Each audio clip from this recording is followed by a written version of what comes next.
السلام علیکم ورحمۃ اللہ وبرکاتہ۔ بسم اللہ الرحمن الرحیم، والحمد للہ رب العالمین، والصلاة والسلام علی رسول اللہ وعلی آلہ واصحابہ واتباعہ الی یوم الدین، اما بعد۔ محترم ناظرین، الحمدللہ قربانی کے احکام و مسائل سے متعلق 10 دروس آپ سماعت کر چکے ہیں۔ اب 11واں درس لے کر ہم حاضر خدمت ہیں۔ اس درس میں انشاءاللہ ہم آپ کے سامنے کل 6 مسائل رکھیں گے۔ سب سے پہلا مسئلہ ہے کہ اگر کوئی عورت کماتی ہو، مثلا ڈاکٹر ہے یا معلمہ ہے یا کسی بھی طرح سے اس کے پاس آمدنی کا کوئی جائز اور حلال ذریعہ ہے،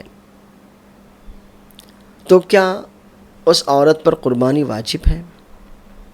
اور کیا اگر اس کا شوہر قربانی کر رہا ہو تب بھی عورت قربانی کرے گی، یا اگر شوہر قربانی نہ کر رہا ہو تو کیا عورت قربانی کرے گی؟ ان تمام مسائل یا سوالات کے جوابات انشاءاللہ ہم اس مسئلے کے تحت جاننے کی کوشش کریں گے۔ تو سب سے پہلی یہ بات جان لیجئے کہ قربانی واجب نہیں ہے۔ جو عمل خود ہی واجب نہ ہو وہ کسی عورت پر کیسے واجب ہو سکتا ہے؟ قربانی سنت مؤکدہ ہے، گرچہ بعض علماء اس کے وجوب کے بھی قائل ہیں، لیکن حقیقت یہی ہے کہ قربانی نبی صلی اللہ علیہ وسلم کی سنت ہے۔ نبی صلی اللہ علیہ وسلم نے ہمیشہ قربانی کی ہے، چنانچہ ہمارے حق میں بھی سنت مؤکدہ ہے۔ بلا وجہ بلا عذر ہمیں اسے ترک نہیں کرنا چاہیے، لیکن ثابت ہے کہ بعض صحابہ کرام مثلا ابو بکر، عمر، ابو مسعود بدری رضی اللہ عنہ مجمعین یہ اس ڈر سے قربانی نہیں کرتے تھے کہ کہیں لوگ اسے واجب نہ سمجھ لیں۔ تو ان صحابہ کرام کے اس عمل سے معلوم ہوتا ہے کہ قربانی سنت ہے، اگر واجب ہوتی تو وہ ضرور کرتے۔ تو جو عمل خود ہی واجب نہ ہو ہم اسے کسی خاتون پر کیسے واجب کر سکتے ہیں، چاہے وہ اس کی آمدنی کتنی زیادہ کیوں نہ ہو اور وہ کتنی ہی مالدار کیوں نہ ہو۔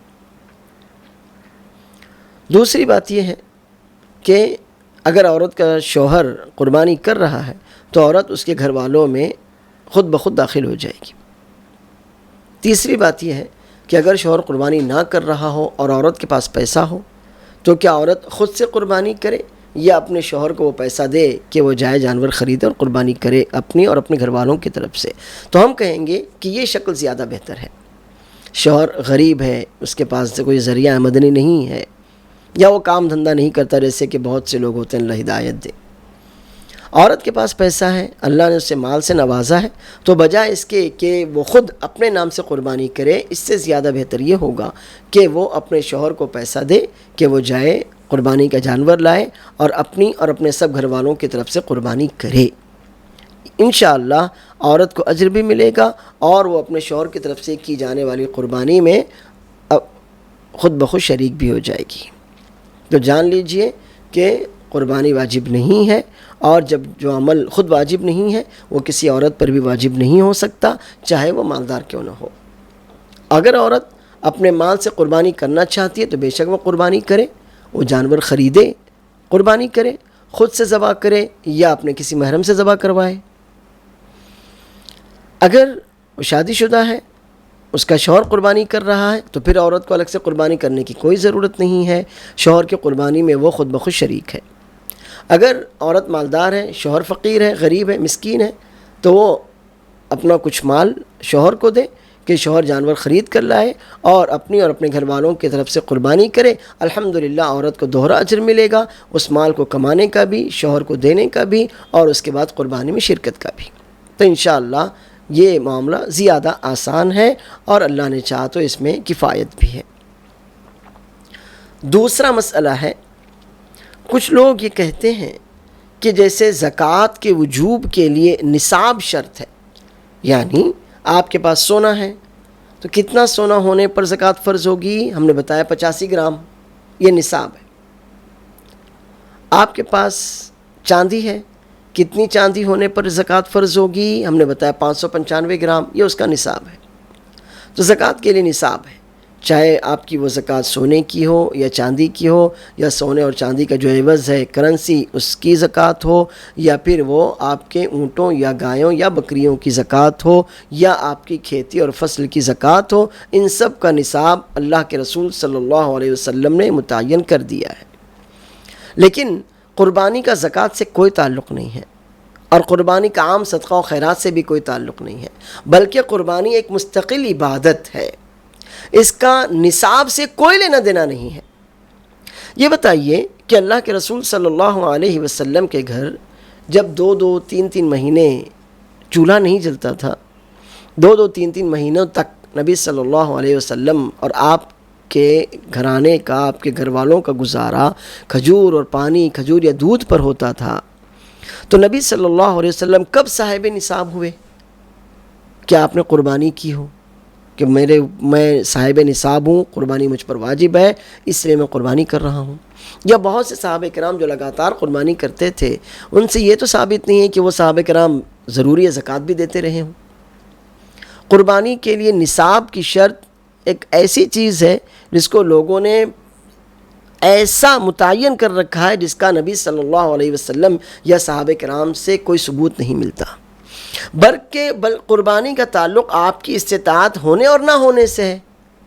ایک آدمی صاحب نصاب نہیں ہے مگر اس کے پاس مال ہے، جیسے میرے پاس مان لیتے ہیں کہ 85 گرام سونا نہیں ہے، تم سونے کا نصاب نہیں ہے، زکوٰۃ نہیں دوں گا، لیکن میرے پاس 40 گرام سونا ہے تو میں مستطیع ہوا۔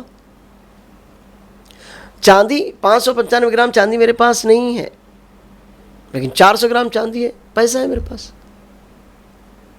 تو کیا تب بھی یہی کہا جائے گا قربانی کے لیے نصاب کی شرط ہے؟ تو جان لیجئے قربانی کے لیے کسی بھی طرح کے نصاب کی کوئی شرط نہیں ہے، نصاب کا تعلق زکوٰۃ سے ہے۔ نبی صلی اللہ علیہ وسلم اور صحابہ کرام رضی اللہ عنہم اجمعین کا جو آپ ہمیشہ کا عمل دیکھیں، رسول اللہ صلی اللہ علیہ وسلم 10 سال مدینہ منورہ میں رہے ہجرت کے بعد، اور آپ قربانی کرتے رہے۔ اس میں کہیں بھی نہیں ہے کہ 10 سال نبی صلی اللہ علیہ وسلم صاحب نصاب تھے تبھی آپ نے قربانی کی، یا صحابہ کرام رضی اللہ عنہم اجمعین جو قربانیاں کیا کرتے تھے وہ سب صاحب نصاب تھے، جی نہیں۔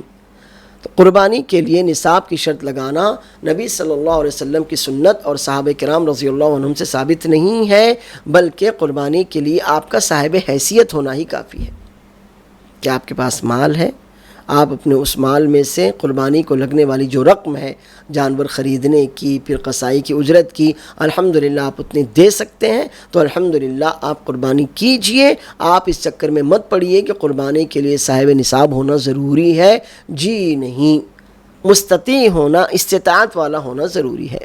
یہ نہیں کہ آپ خود فقیر ہوں، لوگوں سے مانگ کر قربانی کریں، جی نہیں، آپ ایسا مت کیجیے۔ لیکن آپ کو اللہ عز و جل نے کھاتا پیتا رکھا ہے، آپ کو استطاعت دی ہے، آپ صاحب حیثیت ہیں، بس آپ قربانی کیجئے۔ اور جو لوگ بھی یہ کہیں کہ قربانی کے لیے نصاب ضروری ہے تو انہیں بتا دیجئے کہ قربانی کے لیے نصاب کی کوئی بات رسول اللہ صلی اللہ علیہ وسلم یا صحابہ کرام سے ثابت نہیں ہے۔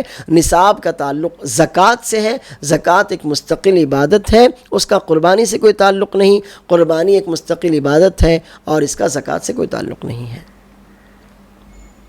چنانچہ وہ لوگ جو قربانی کے لیے نصاب کی شرط لگاتے ہیں وہ اپنے کسی امام یا کسی عالم کے قول کی پیروی کر رہے ہوں گے، لیکن ہمارے اور آپ کے لیے رسول اللہ صلی اللہ علیہ وسلم کی پیروی میں ہی دنیا اور آخرت کا سارا خیر ہے۔ چنانچہ اگر اللہ عز و جل نے آپ کو حیثیت دی ہے، استطاعت دی ہے تو آپ قربانی کیجئے۔ اگر آپ میں استطاعت نہیں ہے، آپ خود مفلوک الحال، غریب، فقیر، یتیم، مسکین ہے، تو پھر آپ قربانی مت کیجئے۔ اس کا نصاب سے کوئی تعلق نہیں، اس کا تعلق استطاعت اور حیثیت سے ہے۔ تیسرا مسئلہ ہے، باپ اپنے بیٹوں کی طرف سے قربانی کر سکتا ہے یا نہیں۔ اگر سب بچے باپ کی کفالت میں ہیں تو باپ جو قربانی کرے گا اس میں اس کی بیوی، بچے سب خود بخود شامل ہو جائیں گے۔ لیکن اگر سب بچے مستقل ہیں، سب اپنی اپنی کمائی کرتے ہیں، اپنا اپنا الگ الگ کھاتے ہیں، سب کے گھر الگ ہیں، سب کی کمائی الگ ہے، سب کا کھانا الگ ہے، تو پھر سب اپنی الگ الگ قربانیاں کریں گے۔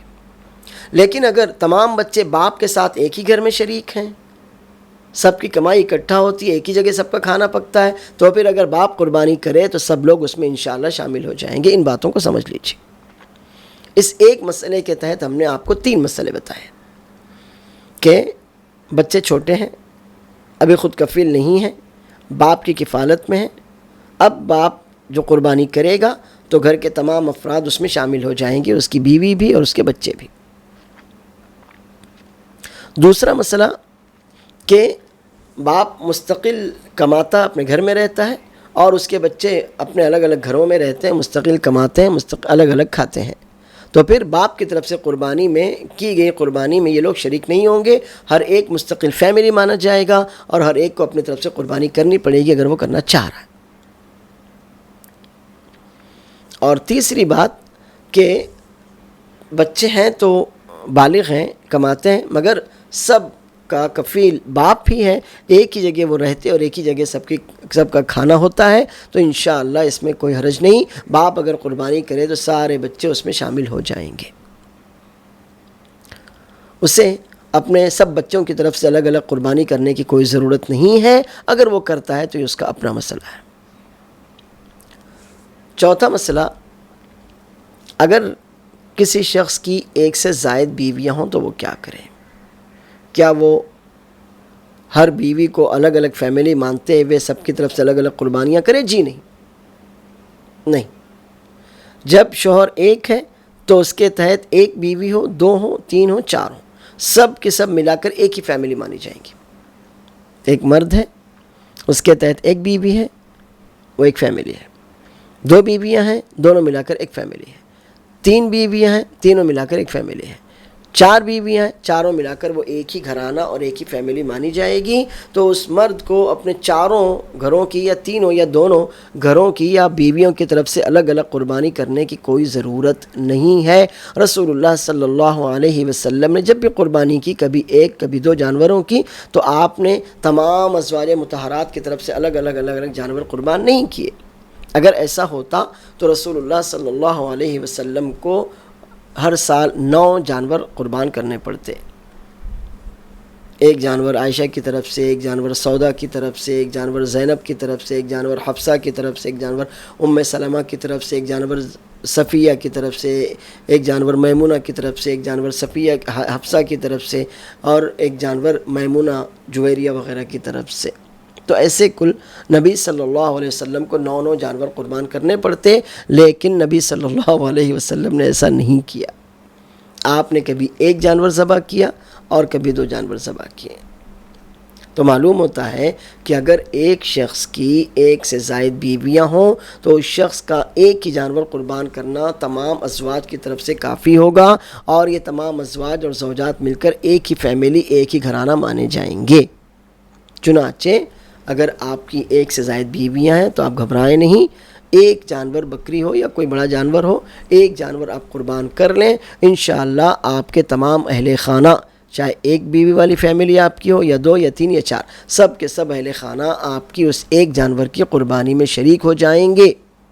آپ کو ہر بیوی اور اس کے بچوں کی طرف سے الگ الگ قربانی کرنے کی ضرورت نہیں ہے۔ ہاں اگر آپ کی فیملی بڑی ہے، افراد زیادہ ہیں، تو پھر بے شک آپ بہتر ہے کہ آپ ایک سے زائد جانور کر لیں، ورنہ کوئی حرج اور کوئی ضرورت والی بات نہیں ہے۔ 5واں مسئلہ ہے کہ کون سا ذبیحہ افضل ہے، اونٹ، گائے یا بکری؟ اس سلسلے میں علماء کے 2 قول ہیں۔ پہلا قول تو یہ ہے کہ اونٹ، چونکہ اس میں گوشت زیادہ ہوتا ہے، پھر گائے اور پھر بکری یا بکرا۔ اور دوسرا قول ہے کہ نہیں، بکری، گائے اور اونٹ، ان دونوں کے پاس اپنی اپنی دلیل ہے۔ جن لوگوں نے کہا کہ اونٹ کا ذبیحہ افضل ہے، وہ کہتے ہیں کہ چونکہ اس میں گوشت زیادہ نکلتا ہے، آپ زیادہ لوگوں کا خیال رکھ سکتے ہیں، اس لیے اونٹ کا ذبیحہ افضل ہے۔ اور اس کی دلیل ایک اور حدیث بھی ہے کہ اللہ کے رسول صلی اللہ علیہ وسلم فرماتے ہیں جو جمعہ کے دن پہلی ساعت میں مسجد آتا ہے فَكَأَنَّمَا قَرَّبَ بَدَنَةً، تو اسے اتنا ثواب ملتا ہے گویا کہ اس نے اللہ کی راہ میں ایک اونٹنی قربان کی ہو یا ایک اونٹ قربان کیا ہو۔ تو معلوم ہوا کہ ایک اونٹ، اور اس کے بعد ہے جو دوسری ساعت میں جائے گویا اس نے ایک گائے، جو تیسری ساعت میں جائے گویا اس نے ایک بکرا قربان کیا ہو۔ تو اگر اس روایت کو دیکھا جائے تو سمجھ میں آتا ہے کہ اگر آپ جانور ذبح کرنا چاہ رہے ہیں تو آپ کے لیے بہتر یہ ہے کہ آپ اونٹ قربان کریں یا پھر گائے قربان کریں یا پھر بکرا قربان کریں، اور اس کی افضلیت کی ترتیب ایسی ہی ہے، سب سے زیادہ افضل اونٹ کا ذبیحہ، پھر گائے کا ذبیحہ اور پھر بکرے کا ذبیحہ۔ دوسرا قول کہ نہیں، سب سے افضل ذبیحہ بکرے کا ذبیحہ ہے۔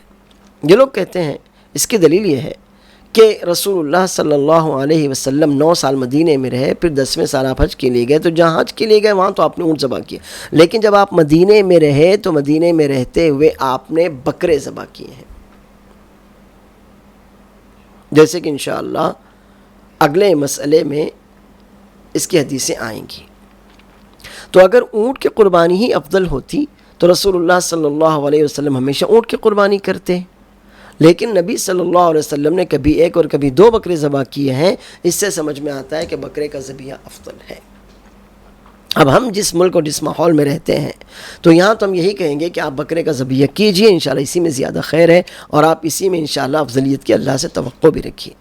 لیکن اگر اللہ تعالیٰ نے آپ کو اونٹ کی حیثیت دی ہے تو بے شک آپ اونٹ ذبح کریں، بس بقیہ تو آپ اچھی طرح جانتے ہیں کہ ملک میں کیسے حالات ہیں، چنانچہ آپ کو اس جانور کی طرف دیکھنا بھی نہیں چاہیے، اس کو ذبح نہیں کرنا چاہیے کہ جس کی وجہ سے حالات خراب ہو سکتے ہوں، آپ کی اپنی ذات یا آپ کے گھر والے یا آپ کی قوم پریشانی میں مبتلا ہو سکتی ہو۔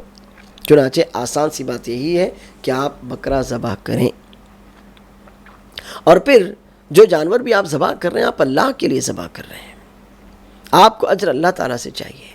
اللہ تعالیٰ آپ کی نیتوں کو جانتا ہے، آپ کی حیثیت کو جانتا ہے، تو آدمی اپنی حیثیت سے بڑھ کر کام کیوں کرے، اور آدمی اپنی نیت اللہ کو دکھائے، اللہ کے علاوہ کو نیتیں دکھا کر اور عمل دکھا کر آپ کو دنیا اور آخرت کا کوئی بھی فائدہ نہیں پہنچ سکتا۔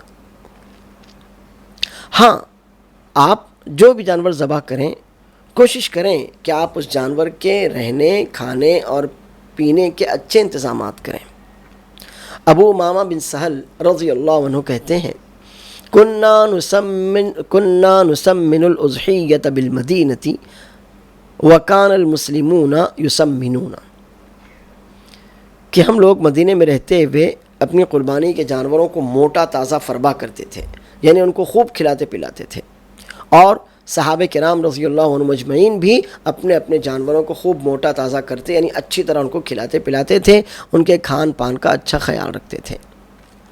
اس لیے آپ جو جانور بھی ذبح کر رہے ہیں آپ اس جانور کا خیال رکھیے، اس جانور کے کھانے پینے کا خیال رکھیے، آپ اس جانور کو اچھا کھلائیے، اچھا پلائیے، آپ اس جانور کو جہاں بھی آپ باندھتے ہیں، جہاں رکھتے ہیں، تو آپ جانور کو چارے میں، اس کے پانی میں، اس کے کھانے میں پورا حق دیجئے۔ اور چھٹا مسئلہ ہے خسی اور غیر خسی جانور، ان میں سے کون سا افضل ہے؟ دیکھیے اصل تو یہی ہے کہ خسی جانور کا گوشت پاک ہوتا ہے، صاف ہوتا ہے، اچھا ہوتا ہے، عمدہ ہوتا ہے، اس میں بدبو نہیں ہوتی، جبکہ جو جانور غیر خسی ہوتا ہے اولاً تو اس کو گھر میں رکھنا بھی تھوڑا سا حیا والا مسئلہ ہوتا ہے، اس میں بدبو بھی آتی ہے۔ ہاں، لیکن جہاں تک قربانی کے جواز کی بات ہے تو دونوں ہی جانور ذبح کرنا جائز ہے، اس میں کوئی حرج کی بات نہیں ہے۔ رسول اللہ صلی اللہ علیہ وسلم سے دونوں جانوروں کی قربانی، دونوں طرح کے جانوروں کی قربانی کا ثبوت ملتا ہے۔ ایک روایت ہے ضحى النبی صلی اللہ علیہ وسلم بکبشین املحین موجوعین، رسول اللہ صلی اللہ علیہ وسلم نے 2 بڑے چتکبرے خوبصورت خسی مینڈوں کی قربانی کی۔ کبشین بڑے مینڈے، املحین خوبصورت چتکبرے، اور موجوعین خسی۔ تو معلوم ہوا کہ نبی صلی اللہ علیہ وسلم سے خسی جانور کی قربانی ثابت ہے۔ اب وہ لوگ جو یہ کہتے ہیں کہ جانور کو خصی کرنا دراصل اس میں عیب پیدا کر دینا ہے، وہ اس حدیث کا کیا جواب دیں گے؟ روایت بالکل ثابت ہے کہ نبی صلی اللہ علیہ وسلم نے خصی جانور کی قربانی کی، اور ان کا یہ کہنا کہ جانور میں عیب ہے، تو دراصل جہاں نقل یعنی شریعت کی بات ہوتی ہے وہاں عقل کو استعمال نہیں کیا جاتا۔ عقل کا کام شریعت سازی نہیں ہے، شریعت کو سمجھنا ہے۔ عقل کا کام شرعی قوانین بنانا نہیں ہے، ان شرعی قوانین کو سمجھ کر نافذ کرنا عقل کا کام ہے۔ تو آپ شرعی قوانین مت بنائیے۔ اللہ کے رسول صلی اللہ علیہ وسلم نے وہ عیوب بتائے ہیں کہ جن کی وجہ سے وہ جانور قربانی کے قابل نہیں رہتا۔ وہ عیوب جس جانور میں پائے جائیں آپ اس کی قربانی نہیں کر سکتے۔ تو اللہ کے رسول صلی اللہ علیہ وسلم خصی جانور قربان کر رہے ہیں۔ آپ نے کسی بھی قولی یا عملی روایت سے یہ ظاہر نہیں کیا کہ خصی جانور میں عیب ہے، بلکہ حقیقت تو یہ ہے کہ وہ عیب اس جانور کو زیادہ اچھا بناتا ہے، اس کا گوشت زیادہ اچھا ہوتا ہے، عمدہ ہوتا ہے، جانور فربا ہوتا ہے، اس میں سے بدبو نہیں آتی، اور کچھ باتیں جو بے حیائی وغیرہ کی ہو سکتی ہیں آپ اپنے سماج میں دیکھ سکتے ہیں۔ غیر خصی جانور کو، بکروں کو پال کر آپ دیکھیے، تو وہ ساری برائیاں خصی جانور میں نہیں ہوتی، تو یہ عیب نہیں ہوا بلکہ تو اور اچھا ہوا، کیونکہ جانور کو پالنے یا ذبح کرنے کا مقصد اس کے گوشت سے فائدہ اٹھانا ہوتا ہے کہ آپ خود بھی کھائیے، گھر والوں کو کھلائیے، آپ اپنے رشتہ داروں کو کھلائیے، آپ غریبوں، فقیروں، مسکینوں میں تقسیم کیجیے۔ تو خصی کرنے سے سارے فائدے حاصل ہوتے ہیں، گوشت عمدہ ہوتا ہے، گوشت اچھا ہوتا ہے، جانور میں چربی ہوتی ہے، اس کے گوشت میں بدبو نہیں آتی، اور جب تک آپ اس کو پالیں الحمدللہ کسی طرح کی بے حیائی، بے شرمی والی بات بھی نہیں ہوتی۔ تو بے شک اچھی بات ہے اگر آپ خصی جانور قربان کریں، لیکن وہ لوگ جو اسے عیب مانتے ہیں آپ انہیں صاف صاف جواب دیجئے کہ جانور کا خصی کرنا اس میں عیب نہیں بلکہ اس کو اور زیادہ اچھا بنانے کے لیے ہوتا ہے، اور پھر اگر یہ عیب ہوتا تو رسول اللہ صلی اللہ علیہ وسلم ضرور بضرور اس کو بتاتے بھی۔ اور پھر یہ کہ نبی صلی اللہ علیہ وسلم نے تو خود خصی جانور کی قربانی کی ہے، تو یہ کیسے ہو سکتا ہے کہ جسے آپ عیب سمجھ رہے ہوں رسول اللہ صلی اللہ علیہ وسلم نے جانتے بوجھتے اسے نظر انداز کیا؟ نعوذ باللہ۔ تو آپ شریعت کے مقابلے میں اپنی عقل استعمال مت کیجئے، شریعت کی جہاں بات آئے اپنی عقل کو شریعت کے آگے سرنڈر کر دیجئے، شریعت کے آگے، نبی صلی اللہ علیہ وسلم کے فرمان کے آگے اپنا سر جھکا دیجئے۔ اور ہاں، غیر خصی جانور بھی آپ قربان کر سکتے ہیں۔ رسول اللہ صلی اللہ علیہ وسلم سے یہ بھی ثابت ہے، کان رسول اللہ صلی اللہ علیہ وسلم یضحی بکبش اقرن فحیل۔ نبی صلی اللہ علیہ وسلم سینگوں والے غیر خصی مینڈھے کی قربانی کرتے تھے۔ دونوں باتیں ثابت ہوئیں، خصی جانور کی قربانی بھی ثابت ہوئی، غیر خصی جانور کی قربانی بھی ثابت ہوئی۔ نبی صلی اللہ علیہ وسلم نے بالکل واضح کیا کہ غیر خصی جانور کی آپ قربانی کر سکتے ہیں، خصی جانور کی قربانی کر سکتے ہیں۔ اب یہ آپ کی چاہت اور پسند پر ہے، لیکن آپ اپنی چاہت اور پسند کو شریعت پر مت تھوپیے۔ آپ یہ نہ کہیں کہ نہیں یہ عیب ہے، آپ یہ نہ کہیں۔ اگر وہ عیب ہوتا تو رسول اللہ صلی اللہ علیہ وسلم خصی جانور کی قربانی نہ کرتے۔ آپ کو نہیں اچھا لگتا، آپ کی مرضی ہے، آپ کو یہ اچھا لگتا ہے، آپ کی مرضی ہے۔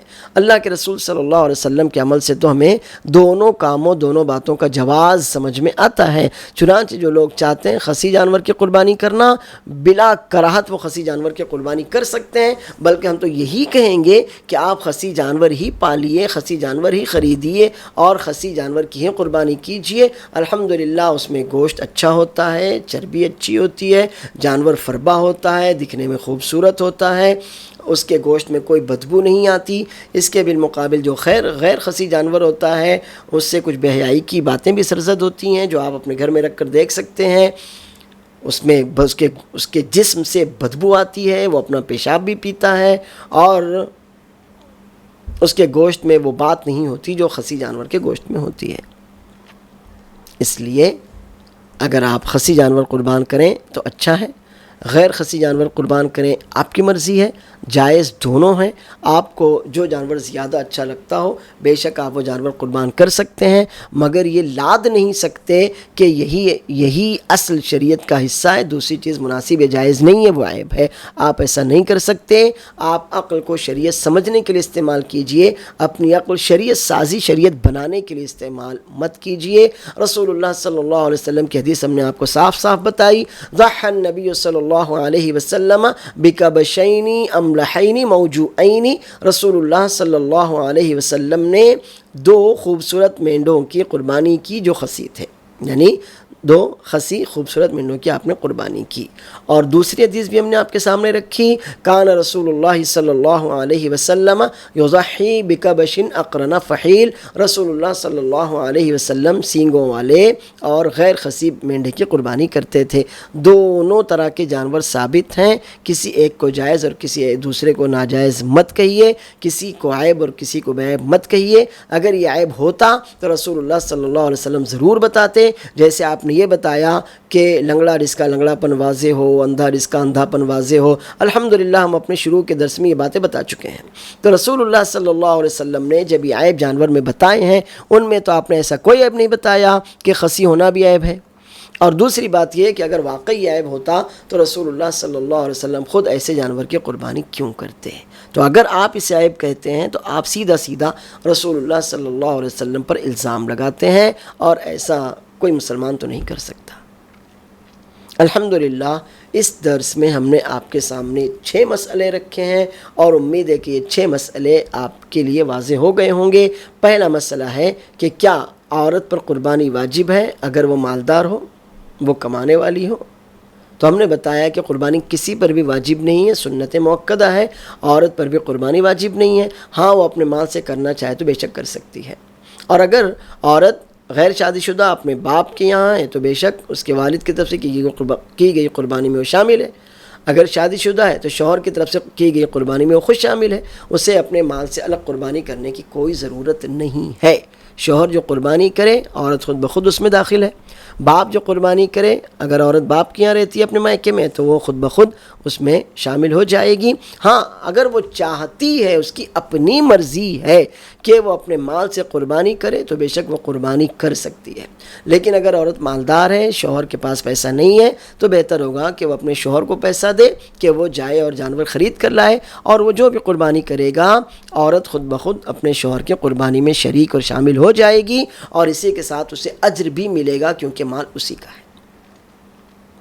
دوسری بات ہم نے آپ کو یہ بتائی کہ قربانی کے لیے آپ کی حیثیت اور استطاعت ضروری ہے. اس میں کسی بھی طرح کے نصاب کی کوئی بات رسول اللہ صلی اللہ علیہ وسلم نے یا صحابہ کرام نے نہیں بتائی ہے. نصاب کا تعلق زکوٰۃ سے ہے، اور قربانی کا تعلق یہ آپ کی استطاعت سے ہے کہ آپ کے اندر استطاعت ہے، حیثیت ہے. بے شک آپ قربانی کیجئے، گرچہ آپ صاحب نصاب نہ ہو. زکوٰۃ کے نصاب جتنا آپ کا مال نہ ہو اس سے کوئی فرق نہیں پڑتا. آپ کے پاس استطاعت ہے، آپ ایک جانور خرید کر قربان کر سکتے ہیں، بے شک کر دیجئے. جو لوگ قربانی کے لیے نصاب کی شرط لگاتے ہیں ان کا قول رسول اللہ صلی اللہ علیہ وسلم کی سنت اور صحابہ کرام کے عمل سے میل نہیں کھاتا. تیسری بات ہم نے آپ کو یہ بتائی کہ باپ اپنے بیٹوں کی طرف سے قربانی کر سکتا ہے یا نہیں. تو جب تک بچے چھوٹے ہیں باپ ہی کفیل ہے. الحمدللہ باپ گھر کا مالک ہونے کی حیثیت سے جو بھی قربانی کرے گا گھر کے تمام افراد اس میں شامل ہیں. اسی میں دوسرا مسئلہ یہ ہے کہ بچے سب خود کفیل ہیں، اپنے الگ الگ گھروں میں کھاتے کماتے ہیں، تو باپ کی طرف سے کی گئی قربانی میں وہ شامل نہیں ہے. ہر ایک اپنی الگ الگ قربانی کرے اگر وہ کرنا چاہ رہا ہے. اور تیسری بات یہ ہے کہ اگر سب بچے باپ کے زیر سایہ ہی رہتے ہیں، باپ کے ساتھ ہی رہتے ہیں، ان سب کا کھانا ایک ہی جگہ ہے، تو پھر باپ اگر قربانی کرتا ہے تو سب کی طرف سے انشاءاللہ وہ کافی ہوگا. چوتھی بات ہم نے آپ کو یہ بتائی کہ اگر کسی شخص کی 1 سے زائد بیویاں ہوں تو کیا وہ ہر بیوی کی طرف سے الگ قربانی کرے؟ جی نہیں. رسول اللہ صلی اللہ علیہ وسلم کی 9 بیویاں تھیں، آپ ایک ہی قربانی کرتے اور یہ سب کے لیے شامل ہو جاتی. تو 1 سے زائد بیویاں ہوں تو تمام کے تمام مل کر ایک ہی فیملی مانی جائیں گی، انہیں الگ الگ فیملی نہیں مانا جائے گا. ہاں کوئی شخص یہ چاہتا ہے کہ میری 4 بیویاں ہیں، ہر بیوی کی طرف سے الگ الگ قربانی کروں، تو یہ اس کے لیے جائز ہے. اور اگر نہیں کرتا تو ایک ہی جانور میں یا ایک بڑے جانور کے حصے میں اس کی تمام بیویاں اور تمام بچے شامل ہو جائیں گے جو بھی اس کی کفالت میں لڑکے بچے ہیں اس کے ہیں۔ پانچواں مسئلہ ہم نے آپ کو یہ بتایا کہ کون سا ذبیحہ افضل ہے۔ اس میں ہم نے آپ کے سامنے علماء کے دو اقوال رکھے۔ پہلا قول یہ ہے کہ اونٹ پھر گائے اور پھر بکرا، اور دوسرا قول یہ ہے کہ بکرا پھر گائے پھر اونٹ۔ اور ہم نے آپ کو یہ بتایا کہ آپ جس ملک میں رہتے ہیں الحمدللہ یہاں آپ بکرا ہی قربان کیجئے، ایک جانور ایسا ہے جس سے آپ جتنا زیادہ دور رہیں اتنا اچھا ہے۔ اور رہا مسئلہ اونٹ کا، تو اونٹ اگر آپ کے لیے اویلیبل ہے تو اچھی بات ہے، ورنہ آپ اس کے لیے پریشان نہ ہو۔ الحمدللہ ہمارے یہاں بکرے اور مینڈھے اللہ کے احسان سے آسانی سے مہیا ہوتے ہیں، آپ انہیں قربان کیجئے۔ اور جو جانور بھی آپ قربان کریں آپ اس کے کھانے پینے اور رہنے کے اچھے انتظامات کریں، جیسے کہ ہم نے آپ کو حدیث بتائی کہ ابو امامہ بن سہل رضی اللہ عنہ کہتے ہیں کننا نسمن الاضحیۃ بالمدینۃ وکان المسلمون یسمنون، ہم مدینے میں رہتے ہوئے اپنے جانوروں کو خوب موٹا تازہ کرتے تھے، یعنی اچھا ان کو کھلاتے پلاتے تھے، اور صحابہ کرام رضی اللہ عنہ مجمعین بھی ایسا ہی کرتے تھے۔ چھٹا مسئلہ ہم نے آپ کو یہ بتایا کہ خسی اور غیر خسی جانور دونوں میں سے کس جانور کی قربانی کرنا چاہیے، تو نبی صلی اللہ علیہ وسلم سے دونوں طرح کے جانوروں کی قربانی ثابت ہے۔ آپ نے کبھی خسی جانور کی قربانی کی ہے، کبھی غیر خسی جانور کی قربانی کی ہے۔ آپ کو جس کا گوشت اچھا لگتا ہو آپ وہ جانور قربان کریں، اور اگر ہماری بات آپ سننا چاہیں تو خسی جانور میں انشاءاللہ زیادہ خیر ہے۔ جو کچھ باتیں ہم نے درس میں آپ کے سامنے رکھی ہیں، ورنہ جائز دونوں ہی ہیں، اور خسی ہونا یہ کوئی عیب نہیں ہے۔ امید ہے کہ یہ 6 کے 6 مسئلے آپ کی سمجھ میں آ گئے ہوں گے۔ اللہ تعالیٰ مجھے اور آپ کو قرآن و سنت کو سمجھنے کی اور سمجھ کر ان پر عمل کرنے کی توفیق عطا فرمائے۔ آمین۔ وآخر دعوانا ان الحمد للہ رب العالمین۔